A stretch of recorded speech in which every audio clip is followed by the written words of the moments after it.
మంచి work from home job ఉందబ్బా, ఏం లేదు, ఇంట్లో కూర్చొని సంపాదించుకోవచ్చు అంటే మీ ఇంట్లో కాదు, మా ఇంట్లో అలా అంట్లు తోమేసి ఎలుగుమలు తుడిసేసి బట్టలు పిండేసి సార్ మిగతా పనులన్నీ నేను చేసుకుంటా. కూరగాయలు కట్ చేయాలి, కూరగాయలు కట్ చేసి అన్నీ చేసేసేయాలన్నమాట. మంత్కి ఒక 2000 పే చేస్తా. బయట వాకిలు ఉడిచి ముగ్గు కూడా పెట్టాలి, సరేనా?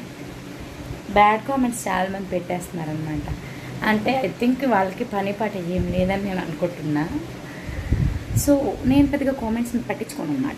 ఎందుకు అంటే ఇప్పుడు నేను నడుచుకుంటూ వెళ్తున్నానే అనుకో, ఓ 100 నోటు కనిపించింది అనుకో తీసి జోబులు వేసుకుంటాం. అదే ఒక పేడతాట కనిపించింది అనుకో పక్కకి జరిగి వెళ్ళిపోతాం. బ్యాడ్ కామెంట్ పెట్టేవాళ్ళు కూడా నాకు బ్యాడ్ కుప్పతో సమానం. పక్కకి వెళ్ళిపోతాను, నేను పట్టించుకోను. అంత ఖాళీగా ఉంటే ఇంటి పని ఖాళీగా ఉంది వచ్చి చేసేసేయండి, మంత్లీ 2000 ఇస్తాను.